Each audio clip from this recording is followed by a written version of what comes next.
Hello and welcome to a time special presentation for Thirukkural with the Times, where we explore real-world lessons from the classic Tamil text Thirukkural with motivational speaker, author and diversity champion Bharathi Baskar as she explores the masterpiece. Whether you're navigating your profession, nurturing your passion, building relationships, or carving a place in society, strategy is the compass that guides you through the chaos. And it's not just about anticipating what the opponent would do, it's sensing why they would do it. What's the trick to mastering this art?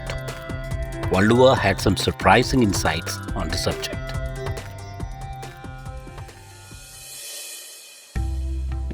Life is no less than a grand, unpredictable game. And in this game, strategy is not optional, it is survival. Whether you are navigating your profession, nurturing your passion, scoring in sports, or building relationships, or carving a place in society, strategy is the compass that guides you through the chaos. And at the heart of every great strategy lies one powerful ability, the art of reading others. Be it a chessboard or a boardroom, the first move towards mastery is watching for patterns, those subtle rhythms people unknowingly adopt. Experts, no matter how seasoned, leave behind footprints. If you observe long enough, the invisible becomes visible. One of my favorite illustrations of this comes rather unexpectedly from a classic Vadivelu comedy. He disguises himself in an array of costumes, claiming mastery in the art. Yet, each time his friends recognize him instantly. Confused and exasperated, he asks, "How did you know it was me?" The answer is simple. You forgot to hide your trademark beehive hair. And isn't that true for all of us? No matter how clever the mask, our patterns betray us. Consider the world of tennis in the 1990s. A young, fiery Boris Becker stunned audience with his thunderous serves, earning the nickname Boom Boom Becker. When he first clashed with Andre Agassi, a master of returns, Becker triumphed easily. In the first 3 matches, Agassi lost to Becker all in straight sets. But something changed. In the next 11 meetings, Agassi won 9 times. Years later, Agassi revealed his secret. After those early losses, he watched Becker's matches obsessively. Not just theirs, all of Becker's games.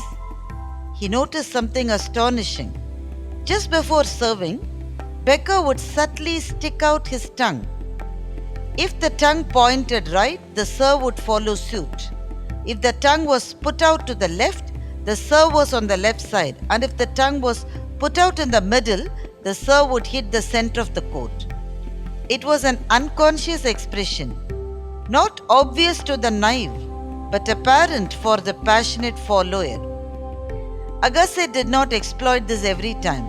He saved it for the pivotal moments, the break points, match point or set points, when it mattered the most. The result? Becker felt almost eerily like Agassi could read his mind.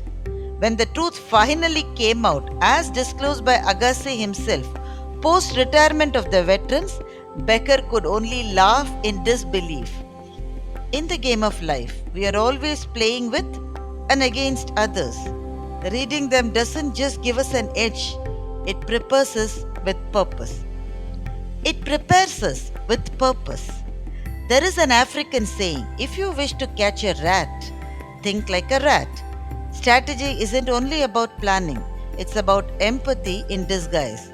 The Japanese have a word for this, yomi. Yomi is the subtle art of reading your opponent, not just their moves, but their motives, their fears, their hopes. It's not merely anticipating what they will do, it is sensing why they will do it. In the business world, Yomi has worked wonders. Consider the curious case of New Coke. In the 1980s, Coca-Cola introduced a new formula that had a different taste. Customers revolted. Thousands wrote letters of complaint. Eventually, the company listened and reintroduced the original Coke, and their sales soared. Some industry veterans still believe it was all part of a deeper plan. That Coca-Cola knew taking something away would reignite the affection for it. If true, this wasn't a product failure, it was a strategic brilliance. The company did not just read the competition, it read the customer's heart. And isn't that the right form of yomi? Not just knowing what your rival thinks, but feeling what your audience needs. Even Thiruvalluvar, centuries ago, revered this gift. In Thirukkural, he writes, Aiyap Padaadhu, Agaththu Unarvaanai, Theyvaththodu, Oppak Kolal. He who, without raising doubt, can sense what lies hidden in another's heart, he is equal to the divine. The greatest strategists are not always the loudest or the boldest. They are the ones who quietly listen, observe, and understand. They hide their behavior.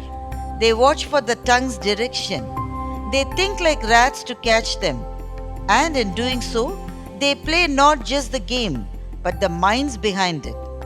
So, next time you find yourself at crossroads, pause, look, listen, observe the patterns, hear the silence between the words. Because in that moment, you will see not just what is exhibited, but also what is hidden. That will lead you to your next move. Then you will fight not only with your power, but also with the prowess of being a part of your opponent's mind itself.